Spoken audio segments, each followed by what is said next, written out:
Hi, everyone, and welcome to another episode of the Daily Attorney Podcast, where we talk to women attorneys all over the United States who are amazing at what they do inside and outside of the legal profession. So, as you know, Haitian Flag Day is held each year and celebrated on May 18th. So, for the month of May, we're bringing you amazing interviews with women attorneys who just happen to be Haitian, such as myself. Today, our guest is the founder of JP Law and Wealth Advisors, Ms. Laurore Jean-Pierre, who is both a licensed financial advisor and a licensed attorney in Florida. She has worked in the financial field for nearly 10 years. While unconventional, she definitely has worked full time while also attending school. And I really want to talk to her about it because she definitely broke the mold with that one. She graduated from FAMU College with honors, FAMU College of Law with honors. She has a true passion for finance and understanding of the true freedom that comes from having control over your finances. She has implemented that drive and discipline, graduating law school with 0 scholarships, 0 loans. And she has followed, and to do that, she followed a detailed financial plan. And we're going to talk to her about that today. She currently holds securities and financial licenses, Series 7, Series 63, and Series 66. Additionally, she is currently on track to earning her CFP license. It appears I've met my match when it comes to being a student for life. Ms. Jean-Pierre, thank you so much for being with us today to kick off another awesome week where we get to spread joy and definitely educate at the same time. So you are definitely a student for life, it sounds like. Yes. I'm one of those who actually like school. Yes. It's kind of weird, but yes, it's just something about learning and constantly learning and, challenging yourself. I do love it. And I mean, as an attorney, as you know, you have to love that part because you're constantly learning, constantly rewiring your brain. So it's good in a way to have that love. I definitely love learning. My family is always like, Ms. Ami, I've never seen somebody who loves, school. I remember when I told my family I was going for the LLM, and my aunt was like, again? Like, what is that? It's crazy though, right? Because culturally, they want us to go to school. It's l'école, l'église, la caille. Like, they want us to do this thing. That's it. And then when we do it, it's too much. It's like, what do you want? The 3 L's. L'école, which is school, la caille means home, and l'église is church. That's all. That's it. Those are the 3 L's. I love that. Well, we're incorporating, definitely that learning component. So I really want to start off with asking you, like, how did you make the decision to kind of fall in love with finances, or was it just something that you've always wanted to do, as a kid growing up? I actually wanted to be an attorney as a kid growing up. Finance kind of fell into it. Okay. And then I fell in love with it. So I started my first financial job really was as a personal banker. And from there, I realized, oh my gosh, this is something that we don't talk about really, like, right, in our community, in school, and all those things that we should know by the time that we're at least like, an adult, 18, that we have no idea about. So being a personal banker, I was like, oh my gosh, this is a whole new world, right? And I was just so amazed with it. So I knew I wanted to stay in the financial world, but I still wanted to go to law school. So I was trying to figure out how I'm going to go ahead and do both to still be this financial person, but also pursue a law career. And somehow it worked out, and I'm doing both. So that's crazy. And I love that you said that, because in our culture, there are our parents or our family's idea of talking us about finances. Hey, today is basically telling us not to spend all of our money on crap.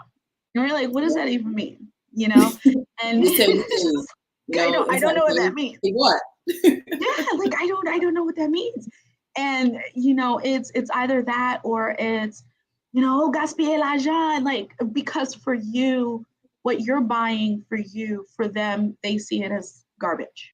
Yeah, they see it as you're spending your money on junk, like a pair of sneakers, Jardin, porque só pensa Jardin, like, it's like cheaper. It's right. It's like, because mom, they're the latest sneakers, and that's what I want. Like, latest. Did you get this? When I was a child, I had one pair of shoes for the entire year. The same for church, school, all together, just one shoe. It's like, yes, really? just one shoe. It's like, come on. Not have one pair of shoes. I know. And it's like, and I had to walk 2 miles a day one way in that same pair of shoes. I'm like, wow. And it's like, really? So you had no cars? Never. It's always walking. My shit. Yes. Walking, yes. Really? Not a bicycle, not a scooter, nothing. They're always walking. All island parents, I swear they have the same story. They try to pressure you if you're not spending any money and not, just saving it. And it's like saving it, but you've never taught me how to budget. So how do I save everything? There you go. Balance where it's like I'm saving, but I'm also enjoying life and buying the things that I want, that I work hard for. And that's the key thing that I think we miss in our community, right? To have that perfect balance where we are saving and making sure that we're responsible, but also being able to enjoy life, because at the end of the day, when you pass away, all that saving is for nothing. Yeah. But you know what, that's exactly what I wanted to kind of dive into a little bit is, yes, they save money, but they don't enjoy it. Right? Exactly. Like my family didn't start really doing vacations probably until the past few years. I'm like, but you guys are in your 60s. Like, what's going on? Like, my dad would go to Haiti. Not having enough. It's like the fear of running out of money, not having enough. So they get into this idea because they never been exposed to really, financial plan and budgeting, things like that. So they get in their mind that if they don't save, then they're going to run out of money. Then they're going to go back to that, poverty mindset. So they feel like I have to save every penny. And then as they get older, you're like, okay, I could lay back a little bit. But by that time, it's like you're 60. You should be enjoying life before you're 60. 60 is not like the ultimate, age to enjoy life. Unfortunately, that's what because there's a lot that you can't do, especially if you don't take care of yourself and you've been working yourself to death, which attorneys are good for. We are. There's just so much you can't, you just can't do. So I definitely agree with you on that. So when you go to law school and you're thinking, okay, so I'm going to work and I'm going to continue to attend, like, how was that? Because I remember they just told us we couldn't work. I was like, I got to stay broke for a full year. Yes. Pretty much. So how'd you balance that though? Because that's what, first year of law school is, and I don't know about you, but for me, I cried a lot. I was like, this is not easy. So how did you kind of balance, learning a new language, a new way of thinking, and, clearly you mastered it. You graduated cum laude, from FAMU, but ultimately, like, how did you get to a point where you can finally juggle and say, okay, I can breathe now while working? It was hard, honestly. It's not, I wouldn't, looking back at it, I may have done some things differently, but in my mind, I was so focused on not graduating, not taking out any loans. I was so set on that. I was like, okay, no matter what it takes, whatever I have to work all, full time and go to school part time. Thankfully, FAMU was one of the schools that allowed you to do part time, so you could work and have a working mom, or for the adults that have a separate career before law school. So for me, it was very important that I did not take out any loans. So it was really being disciplined and being organized. So I would get off work at 5:30, jump on the highway, get to class at 6, and just making sure I did it. And it was, you get so in the kind of like autopilot mode, you don't even think about it. You're just like, okay, class, school, class, work. And you just, until your body sometimes forces you to think about it, right? But in the end, I could say that it was well worth it, because I could say that, once I graduated, I didn't have the pressure of having loans or anything like that. And I did it my way. Was it stress and exhausting? 100%. Would I recommend it to anyone? Probably not. Probably not. Probably not. And I really want to, but please talk to us about that, because that's a huge accomplishment, right? Most of us graduate with, at minimum, 6-figure debt from law school. Yeah. So how did you ultimately find a way to pay for those 3 years of law school? Or, well, you went part-time, so it's 4 years. And, what did that look like? And how did you feel? I'm sure you felt great, but, what did that look like? Going through it. Yeah. But really budgeting. So I knew for sure, before law school, I wasn't the typical law student. I didn't go straight from undergrad to law school. So I did take a break. And during that time, I saved, right? So I knew that the school I was going to go to, it had to be a school that was affordable. So in researching school and choosing schools, I made sure that it was something that I could afford out of pocket. That made sense. And at the time, PMU and FSU and FIU, which is also in Miami, was kind of like my choices. And from there, I did really work. And then I did tuition reimbursement. Thankfully, the company I was working for most part of the law school, they offered tuition reimbursement. And they had like no strings attached, meaning that the minute that they paid for it, I didn't have to stay at the company for a certain amount of years to pay back. So that was great. And day trading, so my love of finance. I learned how to trade early on, and I day traded throughout law school and work. Something I would not recommend to everyone. It's not that easy. But yeah, that was one of the ways that's one of the many ways that I went ahead and paid for law school, because I was so disciplined. I was so focused. I have friends that graduated law school. They were in 350 in debt. And to me, that's a whole house. That's a home. I did not want to owe that much in debt. So I was so disciplined and so focused on saying, okay, this is the plan. I have to do it. This is the budget for it. This is how I'm going to get it done and do it. And, think about the stress after the fact, but during it, just making sure I stay focused. Yeah. Yeah. Doing all that and staying focused is huge, because you just want to quit. Oh, you want to quit. Like an everyday thing. I remember calling my sister at least 3 times a week. Yeah. At least to say I'm over it. I'm done. Yeah. Yeah. Like I'm packing it in and I'm good. And we were talking a little bit about that backstage, where I was telling you, let me ask you this really. Because you've been doing finances for a really long time. Like for me, you're the finance person, and it's hilarious because they say that we go to law school because we're not good with numbers. Yeah, and you're just like breaking all doors, like hold my beer, watch me, right? I'm that person. Right? It's like, yeah, I love numbers. What do you mean? Let's go. Yeah. For me, let me tell you how much I hate numbers. Me and my accountant, we had a meeting in March, 2 months ago. She was like, well, Marie-Eve, I think we need to kind of pull back some of the expenses. But I was like, okay, no problem. Well, I need you to look at your bank statements for the business. And I need you to kind of, highlight the little things, because the little things add up so much and you don't realize it until the end of the month. So I was like, okay, that was 2 months ago. I've shifted that one bank statement around my desk like 14 times just so I don't look at it. Because in my mind, if I look at where the money is going, then the fact that I have to stop spending so much becomes real. Yeah. It just does. It becomes real, right? And I want to do it. I'm going to do it. But it's just, I just keep somewhere on the line. Yeah, I just keep shifting the one statement. And all I got to do is look at one statement. But in my mind, I'm just, because last year, I looked at all of the things that we did in the non-billables, and I love doing pro bono work. I have no issues with it. But some cases, as you know, you're forced to do pro bono and not necessarily exactly. So as I started adding those numbers up and I got into 6 figures, I said, I'm shutting this down. I said, I can't, I'm shutting this down. And pro bono? Yeah, for the forced pro bono. So that hurt a little bit. So me and numbers, we don't like each other. We don't like each other.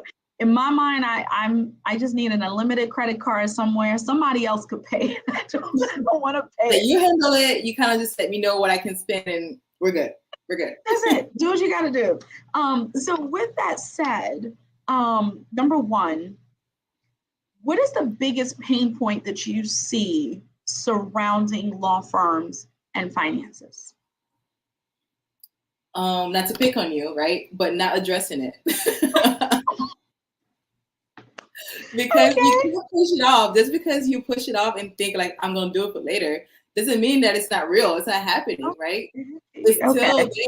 And you have to like kind of think of it. The reason actually I think that I love finance is because in the end of the day, it's my money, right? I think that's why I love numbers, right? If I think of it that way, then I want to know where every penny is going and be accountable for that and know how I can go ahead and make sure that either I'm spending less or be efficient with my money.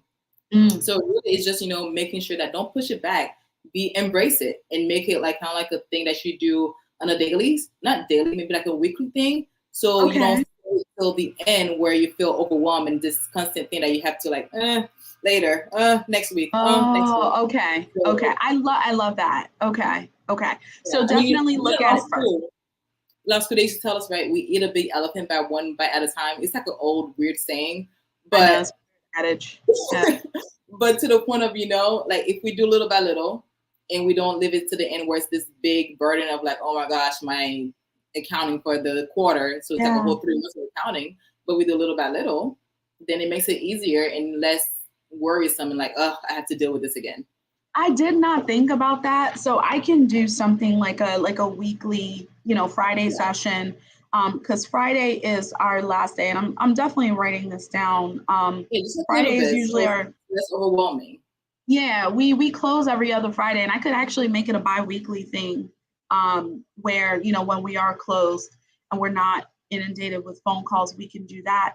But it is so difficult to see, you know, where all the money is going and to confront it. So I love that. Tanae said, you know, definitely little by little. And it's just, I figure that there is a pain point that you kind of see over and over and over when dealing with individuals or other firms and stuff like that. So I love that you're saying just confront it.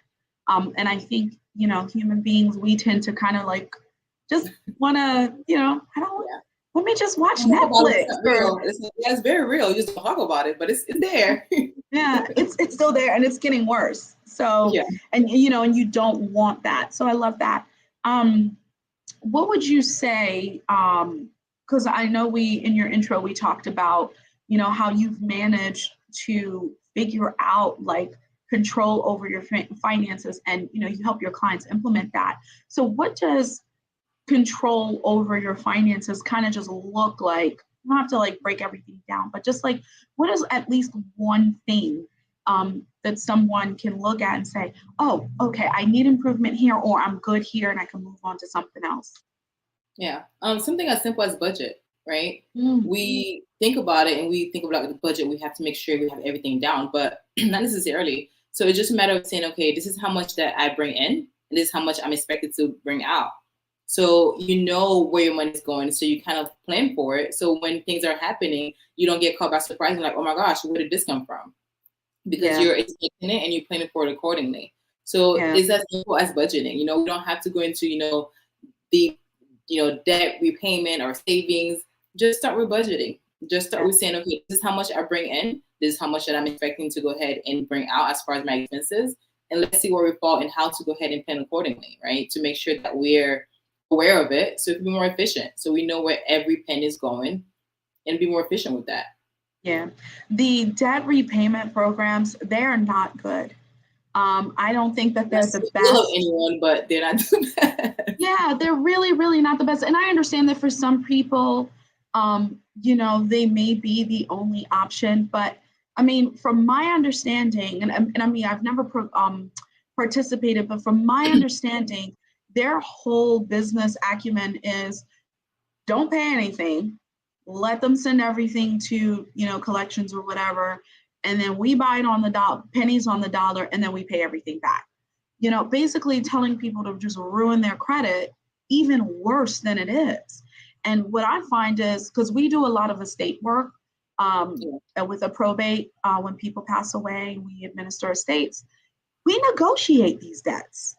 These companies are willing to negotiate. So if they're willing to negotiate, you know, knowing that there's a huge pot of money sitting here with this person's estate, I'm sure they're willing to negotiate while you're alive.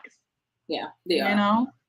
They are. So yeah. And the thing about it is that things like with finances, right? There are so many generalized advice out there that people think that anything that sounds good is, you know, the right way, because, and it's not. Your situation is different than this person, right? So when somebody's telling you this is going to be the best way to adjust this, but it's like, don't take into account your whole financial history, your habits, everything else that could change that. So you have to make sure that when you're listening to whether financial advice or anything else, that you make sure it's catered to you, it's unique to your situation, your emotions, your past, and all those things that go into it. Because those companies, they just kind of like have a in the box, and you know this as an attorney, not everything fits into a little small box where everyone fits perfectly. Yes. Everything Listen, is unique to this person. If things could fit in a small box perfectly, not only would we be less stressed, but we'd have more clients, right? Yeah. Because we can turn things out a lot quicker. Easier. We can't. Yeah. Things come up. Tanae was saying that the broadcast keeps freezing. I don't know what happened. It was freezing a little earlier. It's not, I'm not freezing, it's freezing on your end, but if it happens again, we'll just keep going. Okay. Yeah, sometimes it does that. But as far as, you know, just the whole financial thing goes, when did you, sorry, Tanae, you totally messed me up, I'm gonna get you. That's my friend. What are you essentially the most proud of in your business? Having that unique approach, I think that's what I'm most proud of, because clients can come to me and they're happy that I can provide both services. And we're the first and only firm that has that. So to me, it's like my baby. It's like, oh my God, this is something that I've imagined and it's actually becoming into reality. And having clients appreciate that and see the vision. It's one thing for you to see the vision and say, yeah, this is going to be great. Like, I think they're going to love it. But when you get the feedback that they do love it and that it's working and it makes sense, and it's like, okay, I did it. It's like, I'm doing it. So it's working. So I think that's, I love that. And we're like that too. So we do estates and trusts and tax. So when our clients come to us either for probate matters or to prepare their estate plans, you know, they usually go to individuals that maybe at like one of those commercial places like H&R Block that still charges you, you know, $400, even if you know, have a $25 refund, or if you owe $3,000, right? They don't care. So a lot of my clients are really excited to know that, you know, tax prep and tax audit services is something that, you know, we also provide. So I agree with you, because it's just, for me, I would rather have an attorney working on my taxes, because not only do they understand the audit rules, but they can be there if something happens. You know, so in your case, it's the same thing. You know, you're working on a case and finances kind of hit the wall or something like that. You can help a client restructure, you know, to achieve certain things. And it's amazing that, you know, you're going in for your CFP license, even though you have 3 licenses already. And I looked it up. I was like, oh, she has to sit through like 8 one-hour exams. I was like, she is not playing. Why? It's like the bar for finances. But yeah, I mean, the Series 7 is the same thing. It's a 2-day test and you sit down for 8 hours. And yeah, I like school, but it's like that extra certification to just differentiate yourself from everybody else. That's why I got that. That's why I got that LLM. It's exactly. Like, I thought about it too, but I was like, oh, that's tax. That's why I got that LLM. Yeah, when they see my name, it has 3 extra letters behind it. The same thing with yours is going to have 3 extra letters behind it. Exactly. It's like, okay, so that it's person really, is a little bit more up there. Yeah. I know. But don't be surprised when it's just so bizarre how things just get thrown onto your plate. So don't be surprised once you get that CFP license, you're going to have like 8 clients knocking at your door. You're like, where did you guys come from? Like, this is crazy. You know, it's pretty cool.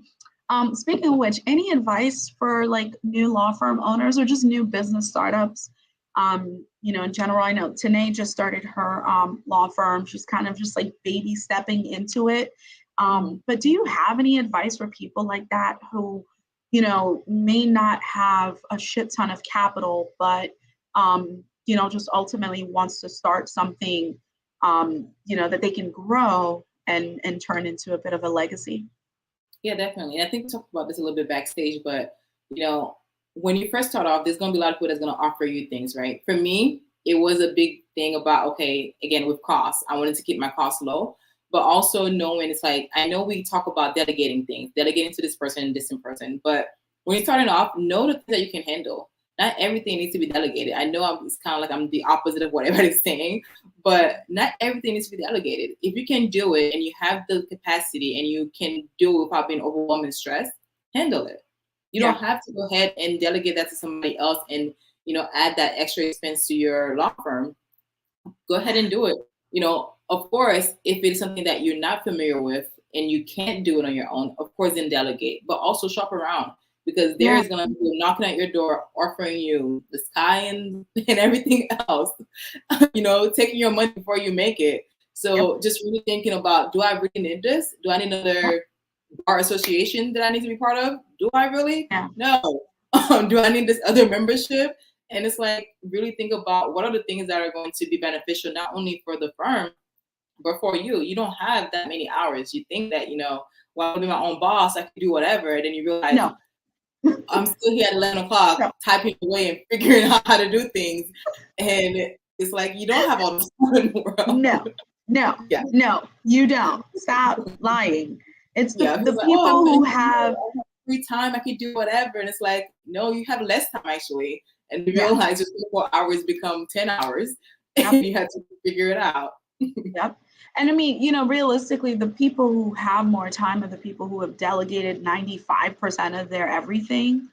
And they're kind of just doing 5% of, slapping their name on something. And if it works for them, it works for them. And the others are the people who have endless resources and, once again, can delegate, right? But I agree with you. You don't have to delegate everything. I personally like to know what the heck's going on.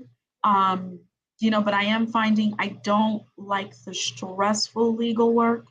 I like the legal work that I know is moving things forward, right? So when we're doing an estate, I know that filling out this paperwork is going to move the estate. It's going to open the estate. If I fill out the inventory, we're at the middle. If I fill out the accounting, we're at the end. I don't like all of the chaos. That comes with sometimes being an attorney. I think, how do you kind of manage all that? Because you're running essentially two firms in one, right? So how do you work on, managing that? I think for me so far is choosing the right clients, right? And making sure that, and it took me, I haven't been practicing for so long, but trying to find my niche, like, saying, okay, this is the kind of clients that I want. At first, I remember when I first started, I was like, I'm going to do bankruptcy, this and that. And then I realized, you hate bankruptcy. Did you say immigration? Did you say immigration? I thought about immigration too. I was like, yeah. Me too. This is not for you. And the thing is like finding the thing that works for you, right? Some people are like, oh, personal injury is easy, but for me, that's not what I'm passionate about. Finding something that works, because then it is work, but then it becomes less stressful because you're doing it and you enjoy figuring it out. So estate planning, I enjoy figuring out and looking at the statutes and figuring out what's going to be best for my client. And finding my niche. So it's like, okay, I'm going to specialize in estate planning and small business, so I could become an expert in that field. And also with the financial side, making sure that they make sense, right? Financial planning and estate planning, they marry each other. You cannot have one without the other. So then making sure, okay, I'm focused on this kind of, my niche in the practice area that I've chosen that makes sense for me, and that's going to reduce my stress. And it has, because in the beginning, I was all over the place. I was like, oh, bankruptcy, yeah, I could dabble in it. And I'm like, no, you can't. Can't dabble. You can't. And then finding out that's like, okay, once I have that perfect niche and realizing, okay, this is what works best for me, and it makes me happy, and I could choose my clients and say, okay, I actually don't offer that. I don't specialize in this. I'm okay referring the client away. And that has honestly been a game changer. It has. Yeah. And it just makes you happy, right? Yeah. For us, it was, I think when I started, I was doing everything. Like I was literally, my office was in another attorney suite's kitchen. I had the round table. I would go in there. Listen, you couldn't tell me nothing about that kitchen. I was so proud to have a space Like, I this is was mine. working, man, I was working, 16 hours a day, wake up, go to the office, get there at 6 a.m. I won't come home till 9, 10. Then I'm still sending out emails doing this. And then at 6 months, it was like, okay, it's time to go, move on. Yeah, and then I got a bigger office. I'm like, oh, okay, this is really real. I just feel like I appreciated just the opportunity, to grind it out, when I first started. But like you said, at the same time, it's like, once you start making adult money, I don't know how they find you. Just everybody is just knocking at your door. They sure do. Yeah. They find your emails like, oh, hi, Attorney Jean-Pierre. I would love to. No, thank you so much, but no thank you. No, thank you. Girl, it was everything. And I was just like, okay, I just can't. I need to kind of pare it down. And then we pared it down. We added family law to what we have now. And I was like, okay, I don't think family law kind of belongs in this. And so we removed it. And so now it's just estates and trust and tax. I like those areas. I feel like I'm pretty much like overhauling everything. Because litigation is very different from transactional. So that's been it's been very very interesting. Do you have like a huge Haitian community or Haitian following in your area? Not so much. So I mainly practice out of Orlando. Okay. So Central Florida. In Miami, yes, but in Central Florida, not so much. At least not that I found.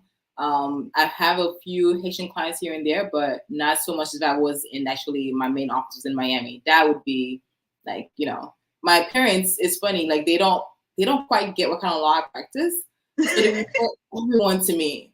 And I'm like, no, like criminal clients, I'm like, criminal? I mean, you want this person to go to jail for life? Like, I don't know anything about criminal law. Oh, the person will be back there like, I thought Attorney Jean-Pierre could help me. Well, I told you I don't practice criminal law. They have better luck presenting themselves than me. Like, no. Oh my God. But, your parents know your attorney, your friends know your attorney. They're like, oh yeah, I know this attorney. Give her a call. And I'm like, no, thankfully they don't do that. Instead I get random phone calls asking to give advice to some random person in New York over the phone. Like just, my aunt will call, Attorney Jean-Baptiste, I have a question for you. And I'm like, okay. And it's like, so-and-so's baby mother did X, Y, and Z to him.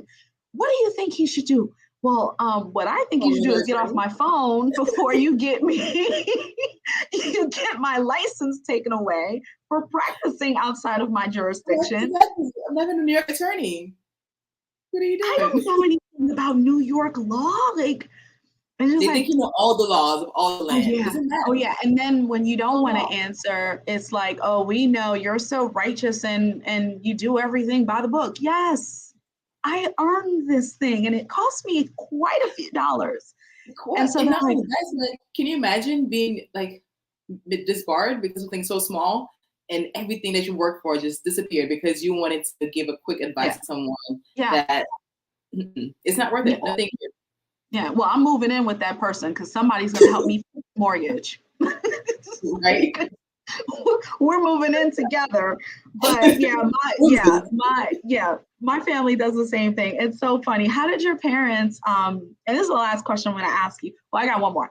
But how did your parents react when you told them that, ultimately you wanted to go to law school? Were they excited? Yeah, I mean, my parents always knew because, I mean, like in Haiti, so, avocat, that's like, that's like the thing, right? You either, what is it in Haitian culture? Lawyer, doctor, nurse, engineer. That's it, right? That's like the only options.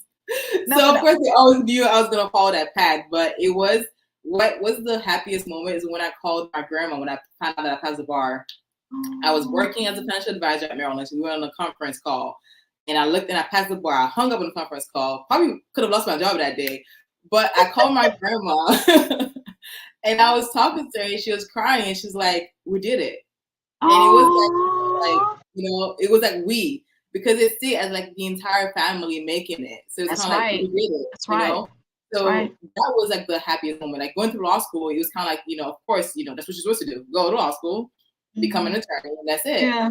But having passed the bar and seeing that you're doing it, you did it for us, that was like the proudest moment. That is awesome. My moment was definitely proud, but I was not working as a financial anything. I was at Kohl's earning like $8 an hour, working my ass off for a $200 a week check. Let me tell you, Black Friday was some of the worst times ever. Oh my gosh. No, I was coming home at like 2:00 in the morning. And at the time I had a Kohl's credit card. And I kid you not, like I would find shirts. I think I went home with like 15 Oriole t-shirts. I don't watch baseball. Like I think about baseball, but the shirts were like 20 cents each because I was working at Kohl's and I worked customer service. So when people brought back stuff or when things went on sale, yeah. And I was just like, oh, okay. Speaking of which, I'm just going to buy everything here. Why not? Meanwhile, waiting for bar exam results, zero income coming in, waiting for Nissan to come get their car. But I was so happy working for that $8 an hour and took the bar, did what I had to do. And I'm in the cafeteria room or the lunch break. And so I was like, I checked my results. I was like, all right, if we don't do this, we're figuring something out, right? So I go in and I check it and I see my number and I see pass. Girl, I just screamed out, oh my gosh, I passed. There were like 3 people in the break room like, what the hell is her problem? Because they didn't know. I was like, I passed the bar exam. They were still looking at me like, we're trying to watch TV. What are you doing? So I pick up the phone and call my mom. And I was like, hey, she's like, okay, ça passe. Dis-moi. I'm like, don't let you speak. I know. I'm like, I didn't pass. Oh, that's okay, Nadine. Don't worry. I'm like, gotcha, I passed. Way. Not the way. Yes. She's like, yes. So it was an awesome time. I yelled and I screamed and I was just so grateful because like you said, like you work so hard, to just be able to get to the finish line. Yeah. It's awesome. It is definitely awesome. So it brings me to my last question. If you were to leave an impact, and I know it's going to be surrounded by finances because you are the finance guru. If you were to leave an impact on your community, what would you want that to be? To where everyone is financially stable. Love it. It's not about being rich. It's not about being this wealthy, just being financially stable and be able to pass that down, right? We talk about generational wealth. That's like the buzzing word around. But people think about it as if, just accumulating wealth, just getting rich. But it's like being able to pass that education down to your family, to pass it down through estate planning, right?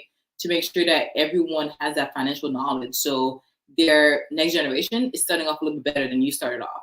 And it continues that way. So it doesn't just stop with you, but you continue to pass it on. So where it's like, we're not all millionaires and rich, but we're okay. We're financially stable because we've done the work. We've done the planning. We've done the budgeting. We've done the research and the work that needs to be done. And we can pass it down to our next generation, right? And then that goes along with the estate planning by passing it down to our next generation, making sure that we have set it up so our next generation can be able to avoid probate and the cost of hiring high-paying attorneys, but making sure that everything goes smoothly. Yeah. So that's honestly the vision. I love it. Financial literacy is everything, and not just, scaring your children into saving or telling them that, they should spend their money on a pair of sneakers, mother. But just, I'm going to hear it after this, but just, allowing that education to take place. One of the things that I love about, and rather I've realized with this platform is I actually love being an educator who is able to gain knowledge to help people more so than I like being kind of in the trenches in court. And because I think as attorneys, we have a very unique platform where we actually know how to research and we know how to piece things together. And I think it's important for us to kind of, spread that value, spread that knowledge that we have. And you are clearly doing that.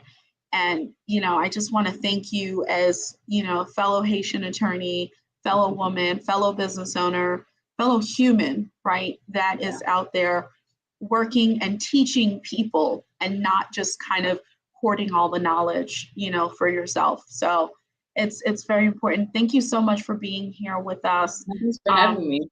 I'm sure people are like, what language are they speaking? That's not. It is not. It is Haitian Creole. And it is our language, even though I butcher it all the time. It sounds like you speak Creole a lot better than I do.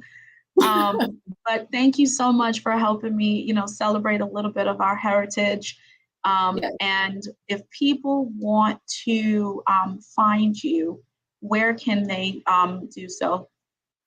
Yeah, so on IG, I'm at The Finance Attorney, so THE, The Finance Attorney. Website is www.jplawandwealth.com or at info.jplawandwealth.com. And my office is in Miami and also Orlando. Okay. I love that, JP Law and Wealth, because it clearly shows this is what we do. This is how we do it. So with that said, Ms. Jean-Pierre, thank you so much for being here with us. My name is Marie-Eve G. Baptiste. I am the owner and CEO of the St. Eve Law Firm here located in Towson. Please follow, like, and subscribe. We are on all social media outlets. And if you would like a replay of this interview, you can definitely find it on all those same outlets. Again, thank you so much, everyone, for being here with us. Thank you, Laurore. Have a great day. Bye, guys.